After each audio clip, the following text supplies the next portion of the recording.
1 Corinthiens chapitre 6. Amen. 1 à 10. Quelqu'un de vous, lorsqu'indifférent avec une autre, ose-t-il plaindre devant l'injustice et non devant les saints? Toi, tu es indifférent. Tu te plains devant injuste, mais non devant les saints. Comme si moi j'ai un conflit avec madame, au lieu que je me plains devant les saints, et toi tu vas te plaindre devant injuste. Ne savez-vous pas que les saints jugeront le monde? Dieu a établi les saints, les autorités. Ce sont eux qui jugent le monde. Quand le Seigneur établit l'Église, l'Église, c'est la maison des juges qui est Dieu. Et qui sont les juges que Dieu a mis? Les autorités. Jugez votre vie? Non. Jugez les œuvres d'injustice du diable. La personne qui souffre dans le monde, c'est l'injustice du diable. La justice de Dieu va se faire à travers les saints. Parce que le sacrifice de Jésus sur la croix, c'est pour nous donner la vie en abondance et la vie éternelle. Le Seigneur Jésus est venu sur terre pour nous accorder la justice. Ne savez-vous pas que les saints jugeront le monde? C'est eux qui jugeront le monde. Le monde physique que le Seigneur parle, c'est la persécution, la tribulation. Ils vont défendre l'Église. Les disciples, dans les temps, Dieu les établit comme juges. Ils se sont livrés à la mort pour protéger le royaume de Dieu. Et c'est par vous que le monde est jugé. Êtes-vous indigne de rendre moindre jugement? Comme si le Seigneur dit, moi je te vois digne et toi tu ne te trouves pas digne. Comme si tu ne te valorises pas.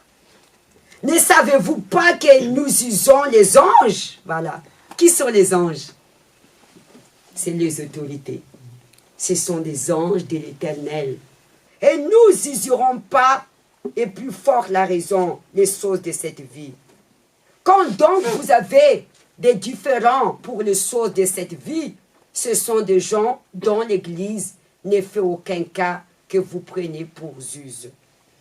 Je le dis à vous, votre honte, ainsi il n'y a parmi vous pas un seul homme sage qui puisse prononcer entre ses frères. Mais un frère à plaindre contre un frère, c'est là devant des infidèles. Regarde. Vous vous plaignez les uns les autres devant infidèles. Des personnes qui ne l'honorent pas Dieu, qui ne s'engagent pas à Dieu, qui ne font pas la volonté de Dieu. Vous êtes pire.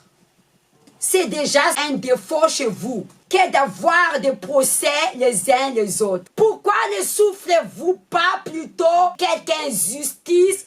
Pourquoi ne vous laissez pas plutôt de dépouiller? Le Seigneur permet l'injustice pour que tu dépouilles de ta chair. Seigneur Jésus-Christ, il a assez souffert sur la croix. Il n'a pas ouvert la bouche. Il n'est pas plaindre à personne. Pourquoi? Il sait que c'était la volonté de Dieu. Vous êtes dans la maison de Dieu. Alors tout ce que Dieu permet pour que vous dépouillez des sentiments. Pourquoi vous plaignez? La parole est trop dure, la personne, elle quitte la présence de Dieu. Tu n'as pas aimé la parole, mais tu es dans la maison de Jésus. Pour qu'il puisse te rendre justice pour la vie éternelle. Elle ne veut pas se laisser modeler par Dieu. Et c'est comme ça les gens perdent la grâce de la vie éternelle.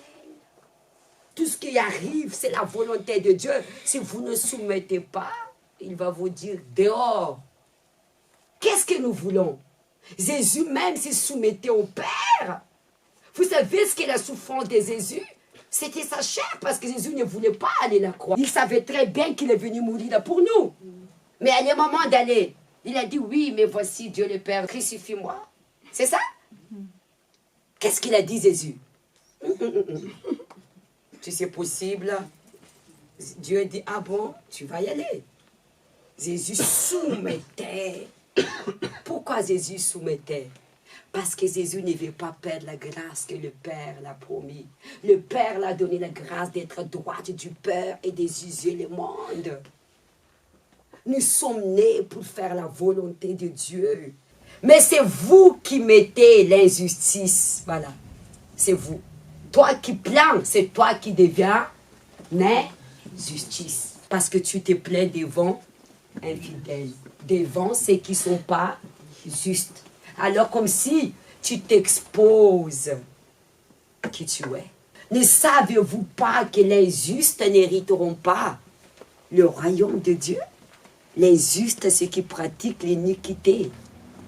Vous voyez, la personne, il s'arrête à mensonge, les prostitutions, les vols.